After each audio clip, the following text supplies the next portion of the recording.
Hey everybody, it is Nathan and Jess Selove with another episode of You Might Be Neurotypical If. The last time we did this, everybody thought that you were still neurotypical.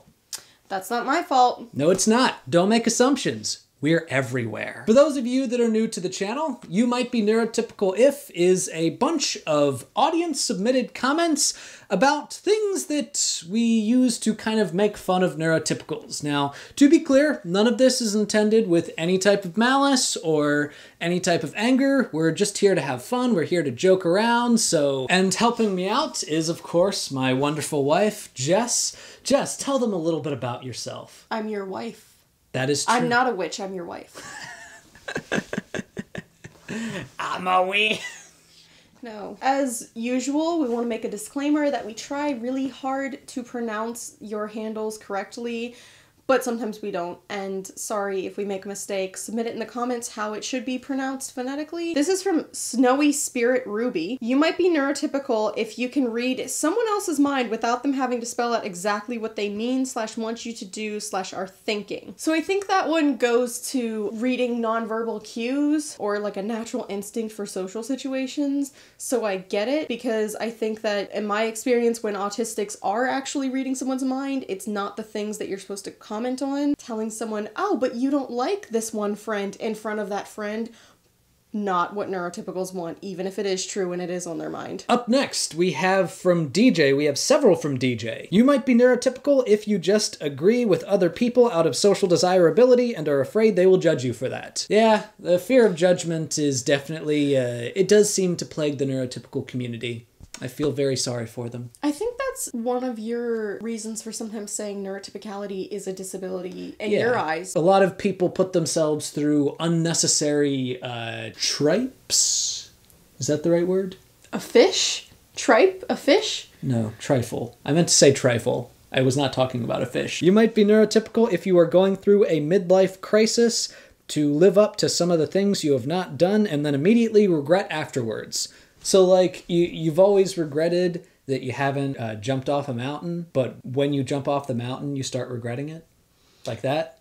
I think it's about more life choices, like you regret that you got married young, so then you get divorced and then realize that wasn't the best plan. Why was that the example that you went with? I did not get married young. You might be neurotypical if you are complaining that you have nothing to do, but when given a task, they immediately say, I'm too busy at the moment.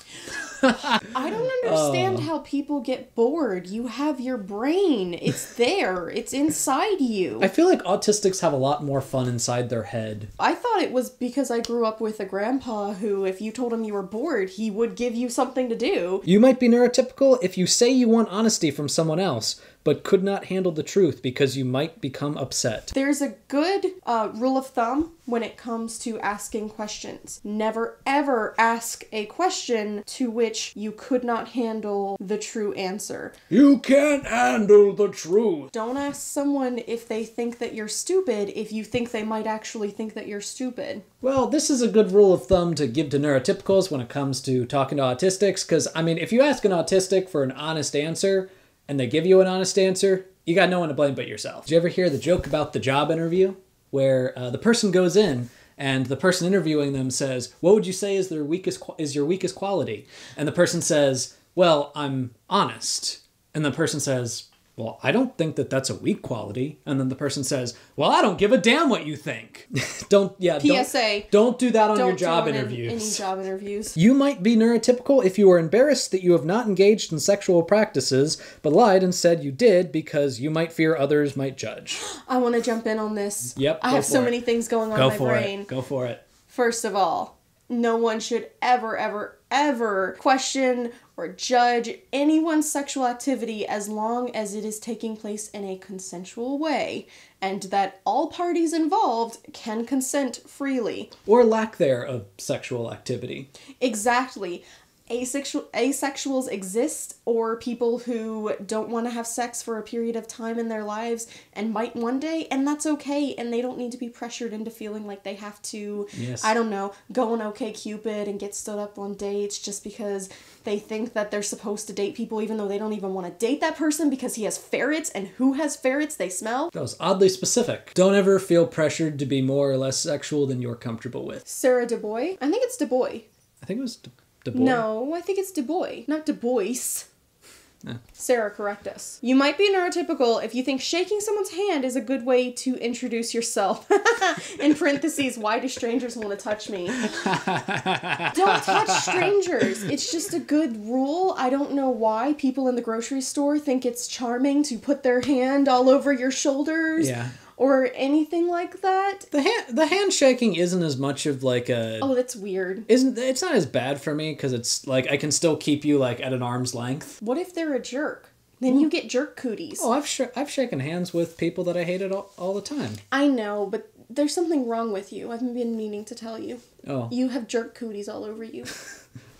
Jerk cuties. Delilah Hart, you might be neurotypical if you passive-aggressively make veiled remarks instead of having the balls to say what you really mean. I would say instead of balls, the temerity to say what you really mean. And if it's worth bringing up, then it's worth just saying, flat out. Otherwise, you must not care that deeply about it, or you would just say it outright. Well, you'd think that logically, but I feel like oftentimes neurotypicals just want you to know exactly, like, they try to beat around the bush, but then it's your fault if you don't figure out what they're trying to tell you. You're going to have to furrow your brow. It's a neurotypical thing, but it's an expression so that you look confused and say, what do you mean by that? Delilah, you have another one.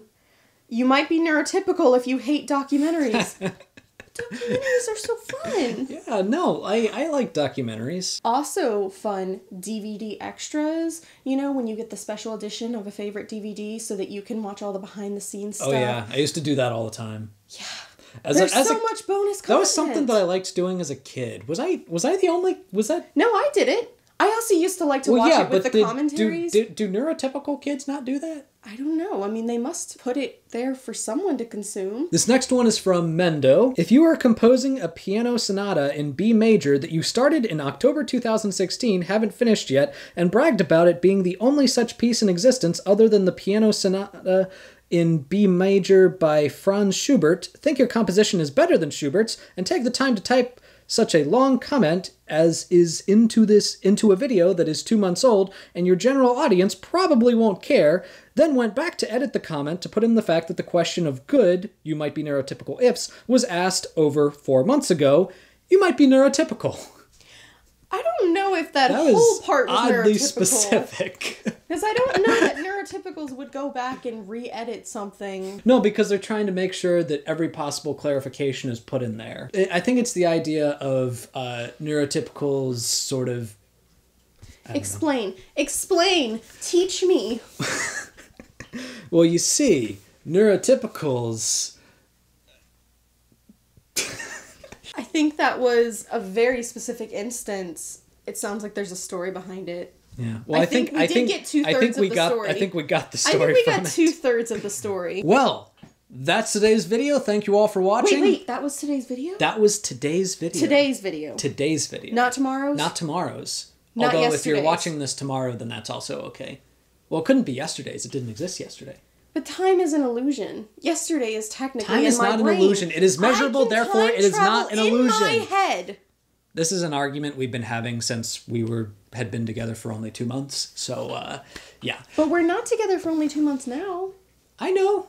And you're still just as wrong as you were. No, your dad agrees with me. That means I'm right. No, he's wrong too. I'm the favorite child.